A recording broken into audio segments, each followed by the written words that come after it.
중청에서 카메라를, 그러니까 휴대전화를 한 5분 정도 들고 이렇게 찍으시는데, 남편들, 이렇게 아내들이 이렇게 하는 거, 그리고 이렇게 딸들이 이렇게 영상을 찍어요.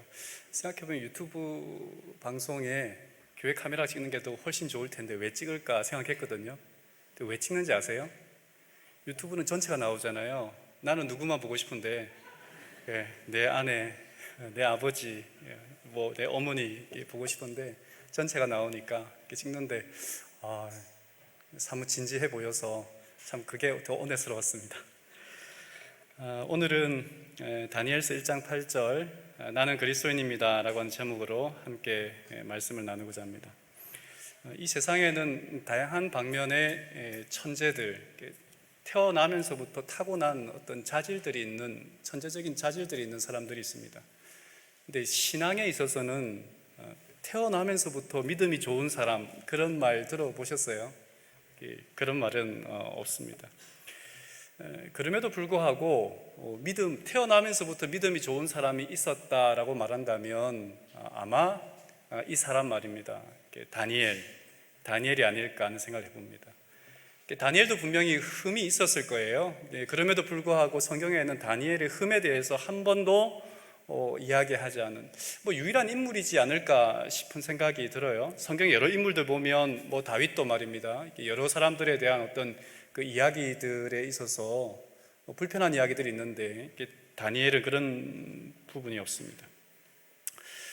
교회 증언 4권에는 이런 말이 있더라고요. 다니엘은 비록 우리와 동일한 성정을 가진 사람이었지만 영감의 붓은 그를 흠없는 품성을 가진 하나님의 사람으로 나타낸다.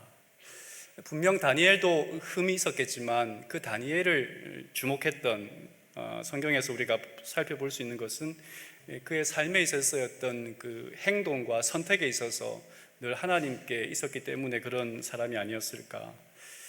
그래서 우리가 다니엘은 어떤 생각으로 살았을까라고 말할 때에 다니엘서 1장 8절에 있는 말씀을 우리가 늘 살핍니다. 다 아는 말씀인데요. 다니엘은 뜻을 정하여 왕의 음식과 그가 마시는 포도주로 자기를 더럽히지 아니하리라 하고 자기를 더럽히지 아니하도록 환관장에게 구하니. 뜻을 정하지 않습니까? 우리도 생각을 하고 어떤 뜻을 정하고 마음을 어느 곳에 두고 그렇게 하겠다 결심을 합니다. 누구나 그렇게 살아간단 말입니다. 근데 다니엘이 뜻을 정할 때 이때를 가만히 생각해 보면 다니엘이 포로로 잡혀갔습니다. 그는 원래 왕족이었을 거로 생각하잖아요. 왕족과 귀족 중에 귀한 자제들을 데려갔으니까. 근데 다니엘이 몇 살쯤이었을까 잡혀갔을 때. 물론 우리 교회는 교회 학자들과 엘렌 화이트는 18세라고 이야기하지만 학자들의 의견이 분분합니다. 성경에 기록되어 있는 것은 아니기 때문에 14세에서 18세 그 사이에 갔을 거란 말이죠. 오늘날로 말하면 중학생, 고등학생쯤 잡혀갔다라고 이야기할 수 있을 겁니다. 어린 나이에 부모를 떠나 포로 신세가 되었습니다. 그리고 그 어린 나이에 전쟁을 목격합니다. 수많은 사람들이 죽고요, 나라가 망하는 것을 봅니다. 그리고 당대 가장 무서운 왕이었던 느부갓네살의 밑에서 바벨론의 포로 생활을 시작하는 겁니다. 바벨론은 어떤 나라를 정복하면 그 나라의 가장 똑똑한 그리고 좋은 인재를 데려다가 교육을 시킵니다. 동화정책을 펴는 거죠. 다시 그 자기들의 나라의 문화와 사상을 교육시켜서 원래의 나라로 돌려보내서 식민 지배를 위해서 사용하기도 하고 인재를 등용하기도 하고 그리고 자기 나라에서 또 이렇게 사람들을 쓰기도 합니다. 근데 다니엘이 어떤 것을 했는지에 대하여 다니엘서 1장은 나오고 있는데 다니엘이 사용하던 그 말과 바벨론이 사용하는 그 말은 달랐을 테니까 새로운 언어를 배웠을 거예요. 그리고 또 뭘 배웠겠어요? 새로운 문화를 배웠겠고 새로운 학문 그리고 사상들을 이렇게 배웠을 겁니다. 다니엘이 배운 것 가운데에는 어떤 바벨론 종교 그리고 점성술도 들어 있었습니다. 새로운 문화를 접하고 배우는 것은 어려운 일인데 다니엘은 자기가 배우고 싶지 않은 것도 배워야 했습니다.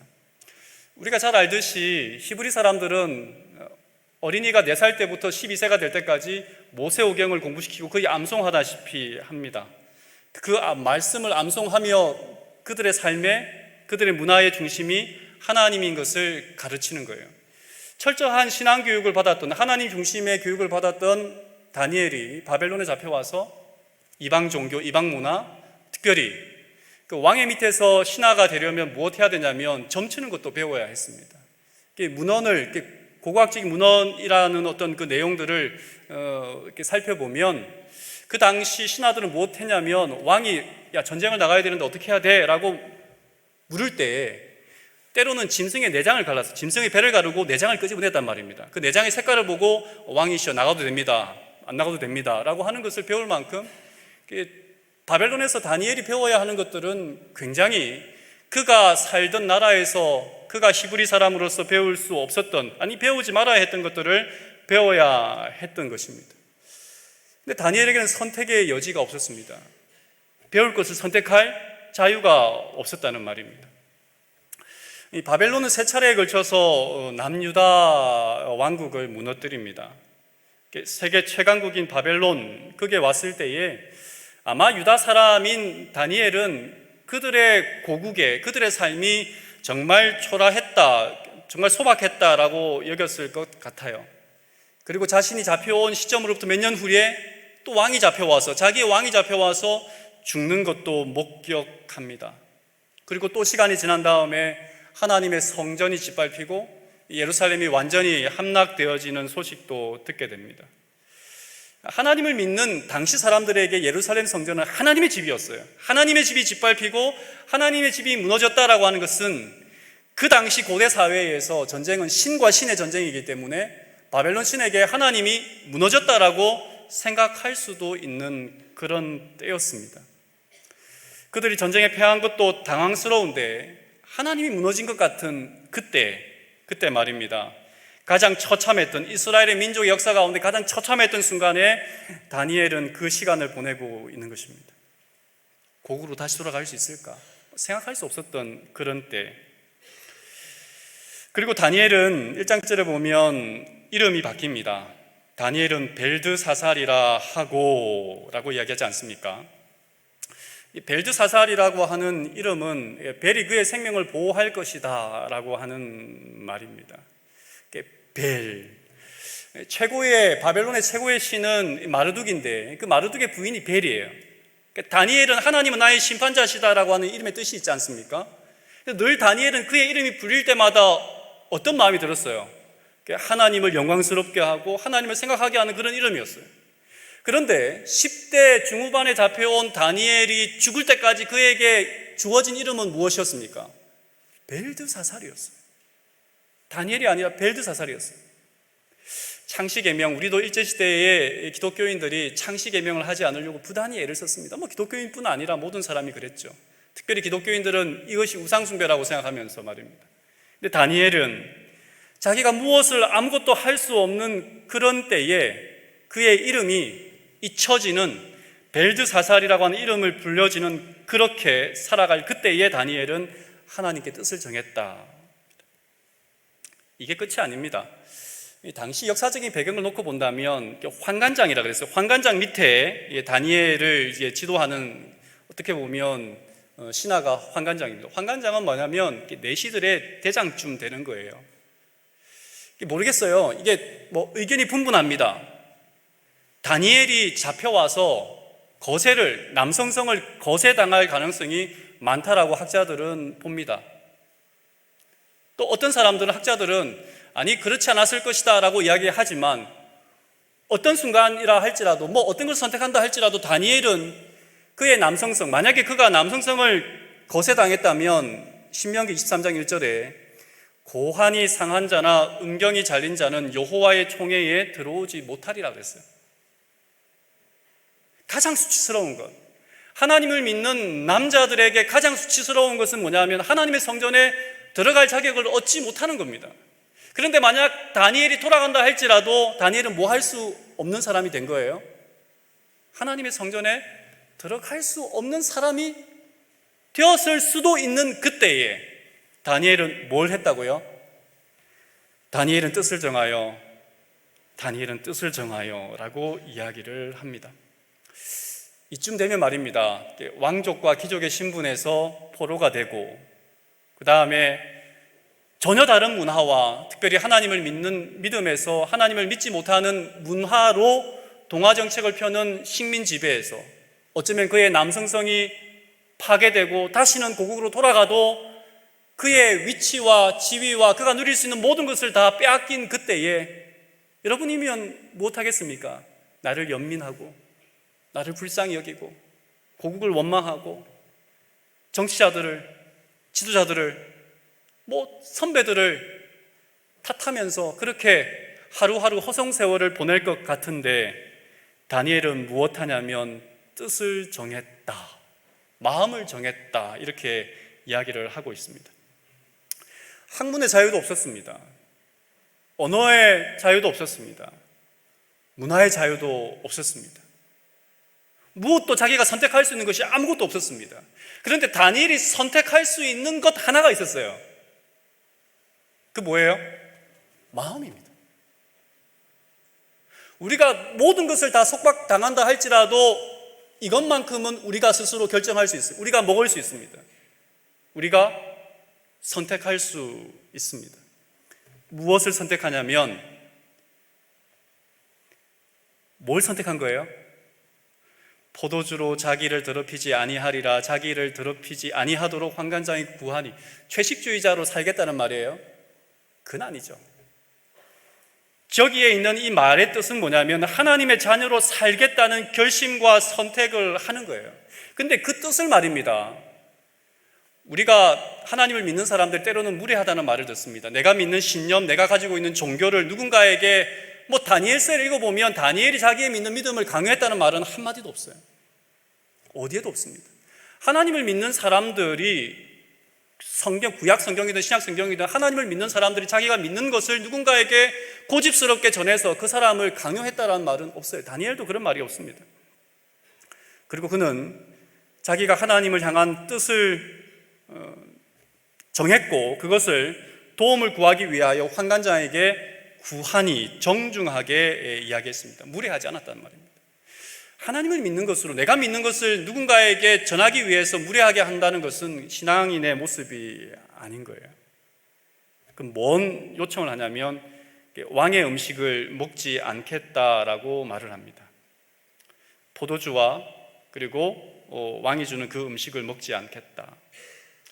어떤 사람들은 우리 교회 많은 주석들과 책들도 채식을 하고 육식을 멀리 했다는 데에 초점을 맞추려고 하는 듯이 보입니다.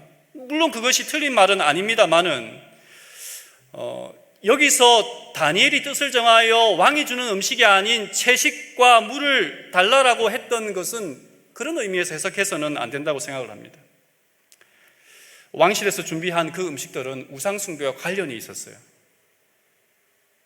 왕이 그 당시 왕궁에서 교육을 받는 포로들에게, 식민지에서 데려온 왕족과 귀족 자제들에게, 포로들에게 먹이는 그 음식들은 먼저 바벨론 신에게 진상되어진 음식이었습니다.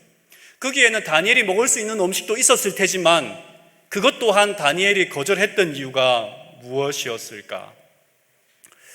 어느 신학자는 그런 말을 했어요. 종교는 문화의 내용이고 문화의 어떤 그 에키스는, 형식은 종교다라고 이야기를 했습니다. 그래서 이게 먹는 것, 완전 다른 어떤 형태지만 음식을 통하여 바벨론 왕이 이 히브리 사람들에게 굳이 우상에게 바쳐진 음식을 히브리 사람들에게 주려고 했던 것은 무엇일까요? 그 음식을 받을 때의 히브리 사람도 알았을 거예요. 그 음식을 먹으면서 그들도 알았을 거예요. 이것은 신에게 바쳐진, 바벨론 우상에게 바쳐진 음식이기 때문에 이것을 먹는 순간 나는 뭐다? 절은 하지 않고 바벨론 신을 믿는다고 말하지 않는다 할지라도 나는 우상을 섬기는 자다라는 것을 인정한다는 것을 다니엘이 알았을까요?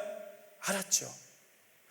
모든 것은 다 자기의 의지와 관계없이 수동적으로 그리고 강제적으로 받아들일 수밖에 없지만 다니엘이 양보할 수 없는 한 가지가 있었습니다. 그 뭐예요? 고기를 먹지 않겠다 이런 말이 아닙니다. 하나님을 믿는 믿음에서 결코 나는 뭐 하지 않겠다, 한 발자국도 양보하지 않겠다. 그러니까 자기의 목숨을 걸고 지금 다니엘은 자신의 뜻을 구하는 것입니다. 단호하게 이것만은 안 됩니다. 모든 것은 내가 어떻게 할 수 없는 일이지만 하나님을 저버리는 이 일만큼은 할 수 없습니다. 저는 하나님을 믿는 사람입니다 라고 고백한 것입니다. 목숨을 건 행동이었습니다.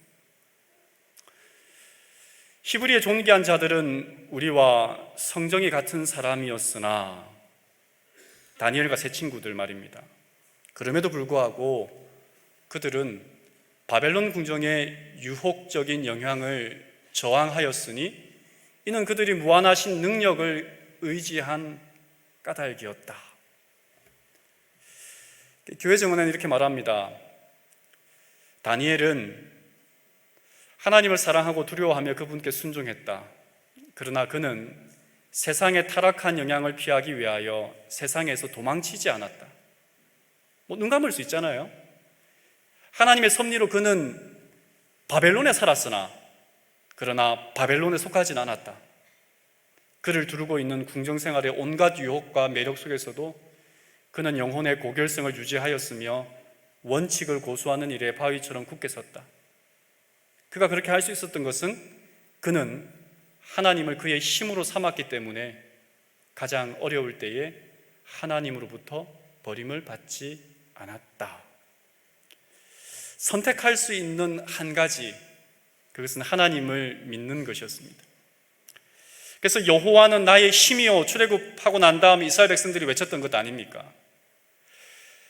예루살렘으로 돌아가서 포로된 그들이 100년이 넘도록 완성하지 못했던 예루살렘 성벽을 51일 만에 완성했던 느헤미야가 백성들과 함께 노래하며 이렇게 말합니다. 여호와로 인하여 기뻐하는 것이 너희의 힘이니라. 시편은 다윗이 이렇게 노력합니다. 나의 힘이 되신 여호와여, 내가 주를 사랑하나이다.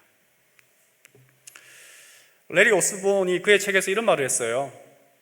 우리는 하나님의 뜻 안에서 살기로 선택할 수도 있고 그분의 뜻을 벗어나 살기로 선택할 수 있다. 그리고 우리의 선택은 매우 중요하다. 우리의 선택에 따라 실제 결과가 달라지기 때문이다. 그래서 우리 행동의 책임은 전적으로 우리 자신에게 있다. 하나님을 비롯해서 그 누구도 탓할 수 없다. 어떤 환경이, 지금 이 시간이, 내가 처한 이 상황이, 그래서 나는 하나님을 지금은 믿을 수 없다라고 말하는 것은 말이 된다 안 된다? 이유가 된다 안 된다? 여러분, 우리로 하여금 하나님을 믿지 못하게 하는 것이, 그 선택은 누가 하는 거예요? 내가 하는 거예요. 내가 하는 거니까 어떠한 순간에도 어떠한 환경에도 하나님을 믿기로 결심하고 하나님을 믿지 않기로 결심하고 하나님을 의지하기로 결심하고 하는 그 모든 것은 누구에게 있다고요? 나에게 있습니다. 다니엘은 그것을 선택했습니다. 선지자 왕에 있는 이 말씀이 참 감동적이었어요. 하나님의 은혜를 우리 자신의 것으로 만들기 위하여서는 우리는 반드시 우리의 몫을 해야 한다. 하나님의 은혜는 우리로 뜻을 정하고 행하도록 하기 위하여 주신 것이지 결코 우리의 노력의 대용물로 주신 것은 아니다. 하나님은 은혜를 주셨어요. 구원받을 은혜. 그런데 이 은혜는 어떻게 보면 기회예요. 이 기회는 무엇 해야 되는 거예요? 내가 그 은혜에 함께 동참하고 하나님의 손을 잡을 때에 그것은 뭐가 된다는 거예요? 우리의 것이 되는 거예요. 근데 이것을 그냥 우리가 놓치면, 내가 하나님의 편에 서지 않으면 결코 그 은혜는 우리를 뭐 하지 못해요. 구원하지는 내지도 못하고 우리로 하여금 이 어려운 세상에서 하나님이 힘이 되신다라고 하는 고백을 할 수 없는, 그러니까 모든 것을 다 해주셨기 때문에 하나님의 은혜가 아니라 우리가 어려운 가운데에서도 하나님의 손을 잡을 때 그때에 하나님의 은혜가 나를 구원하는 거예요. 요셉은 다니엘과 좀 비슷한 환경입니다. 이 요셉의 이야기에도 형통이라고 하는 말, 은혜라고 하는 말이 나옵니다. 창세기 39장에 보면 요셉이 형들에게 팔려서 애굽에 갔어요. 이집트에 갔어요. 그리고 보디발의 집에 이제 노예로 팔려갑니다.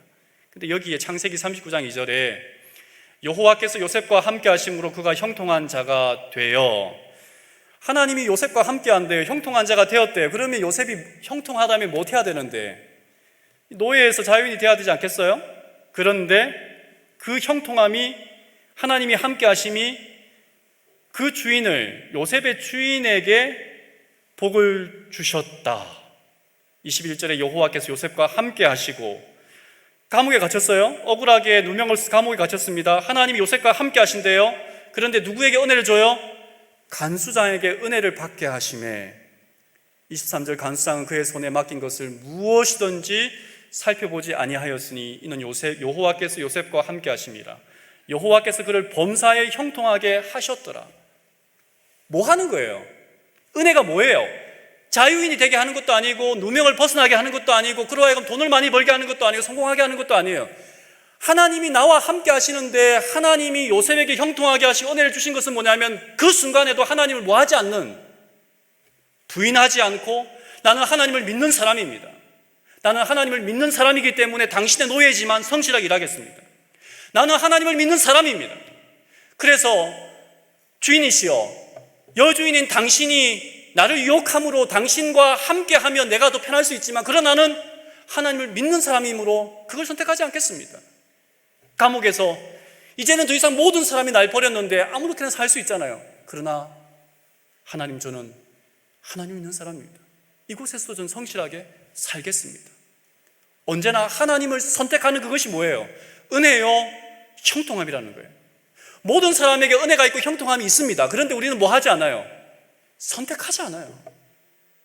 우리가 하나님을 선택하지 않기 때문에, 하나님의 편에 서지 않기 때문에, 늘 우리의 생각과 뜻을 하나님께 두지 않기 때문에 우리는 뭐 하지 못하는 거예요? 은혜를, 형통함을 경험하지 못할 뿐이에요. 다니엘은 필요한 것을 선택하는 것이 아니라 가장 가치 있는 것을 선택했습니다.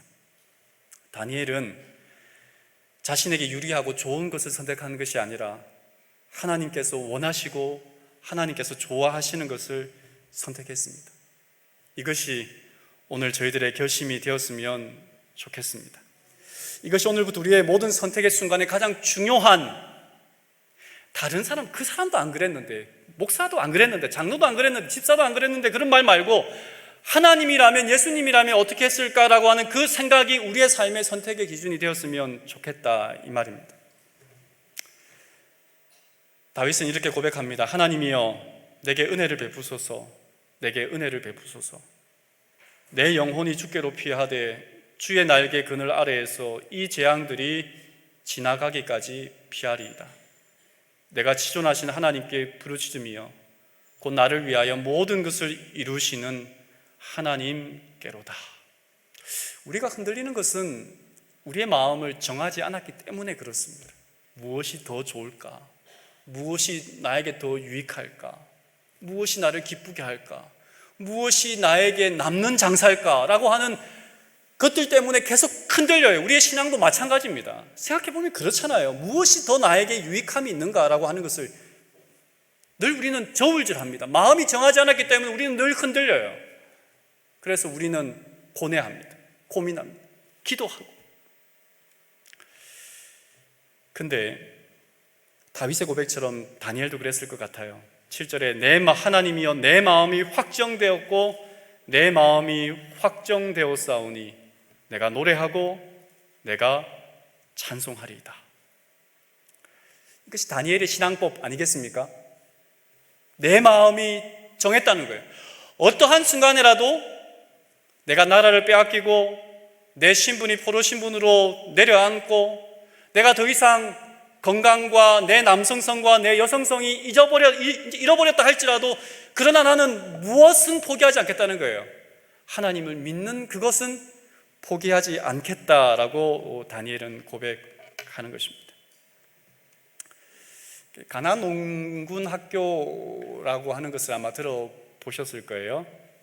그 김용기 장로라고 하는 분께서 세우셨습니다. 근데 가나안 농군 학교를 세운 그 김용기 장로에게 어느 교회 장로님이 물었답니다. 장로님 행복하십니까? 여러분 행복하십니까? 물으시면 뭐라 대답하겠어요?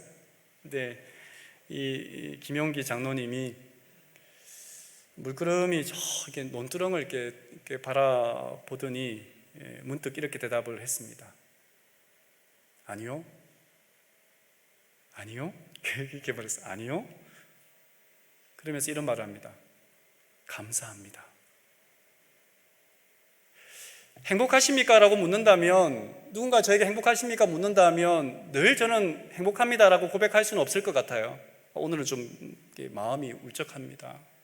오늘은 좀 짜증이 납니다. 오늘은 좀 마음이 심란합니다. 뭐 이런 대답도 할 수 있지 않겠습니까? 행복을 찾는다면 말입니다. 우리가 하나님을 믿는데 행복을 찾는다면, 다니엘에게 여러분 행복하십니까? 라고 묻는다면 다니엘은 뭐라고 대답했을까요? 장로님이 이렇게 말했어요. 감사합니다. 다니엘도 그렇게 말하지 않았을까요? 감사합니다. 요셉도 그렇게 말하지 않았을까요? 감사합니다. 뭐가 감사해요? 하나님께서 나와 함께 하시고 하나님이 나의 아버지가 되시고 예수님께서 나를 위하여 십자가에 달려 돌아가신 그 은혜가 나와 함께 하시니 감사합니다 라고 고백할 수 있지 않겠습니까? 다니엘은 나라가 빼앗겼지만, 자기의 고국이 완전히 황폐화되었지만, 그러나 마음을 정하고 하나님을 향하여 뜻을 두고 그가 말하기를 어떠한 일이 있어도 이것만큼은 내가 물러나지 않겠다. 내 마음이 확정되었사오니. 여러분, 행복한 날도 있고 슬픈 날도 있습니다. 흐린 날도 있고 맑은 날도 있을 겁니다. 그러나 이런 삶이 우리가 반복될 때에 제가 드릴 수 있는 말씀은 이거 하나뿐인 것 같습니다. 하나님이여, 내 마음이 확정되었고 내 마음이 확정되었사오니 내가 노래하고 내가 찬송하리다. 다니엘의 고백이, 혹은 많은 믿음의 선지자의 고백이 그들만의 고백이 아니라 우리 모두의 고백이 되기를 바라면서 말씀을 드리겠습니다.